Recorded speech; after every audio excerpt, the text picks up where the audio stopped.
Hello, you young reminiscers out there. This is me, Joe Franklin. A little bit of a vignette. Joe Franklin remembering today a man who was, how do you describe, Gene Wilder? A manic genius. When this man is on that screen, you cannot take your eyes off Gene Wilder.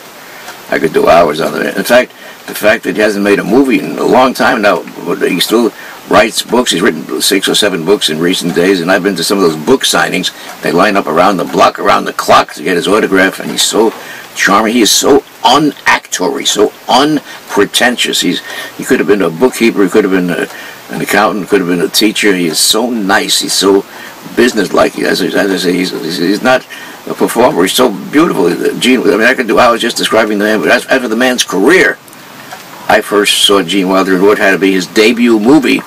It was called Bonnie and Clyde. That's right.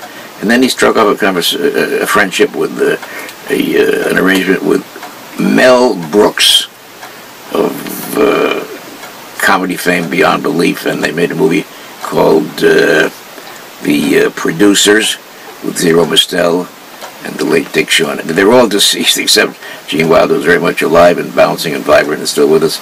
And then they made Blazing Saddles, and they made Young Frankenstein, which is one of the top 10 grossing movies of all time, Young Frankenstein. The list is endless. And without Mel Brooks, of course, he did Willy Wonka and the Chocolate Factory, and he did, the list is endless. He did, I mean, I've got a list here which I'm not even going to refer to. Just want to say there's a list of movies is beyond recognition, and the fact that he's still vibrant and alive and thriving is just a tribute, and the fact that we're honoring Gene Wilder, and he still, to this day, spends much of his time devoting his efforts, his activity, his throbbing interest in life to his late wife, Gilda Radner, who died of ovarian cancer, and he's doing everything he can to make the world, the population out there, much more aware of the sorrows and the joy involved in the curing the treatment of ovarian cancer. He's just a beautiful man, and I can tell you, if ever I had an idol,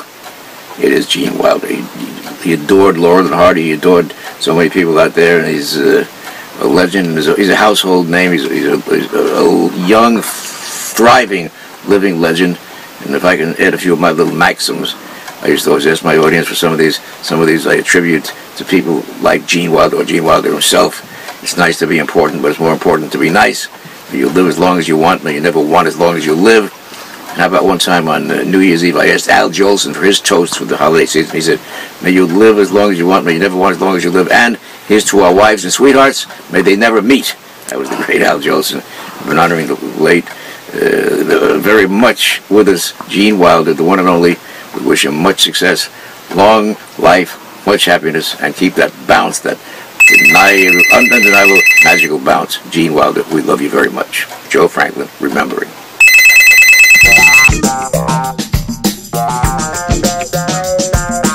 Joe Franklin remembers. I'll be remembering with you, everybody. Jack Bendy, Eddie Gander, Al Jolson, Rudy Valley, Kate Smith, Bob Hope.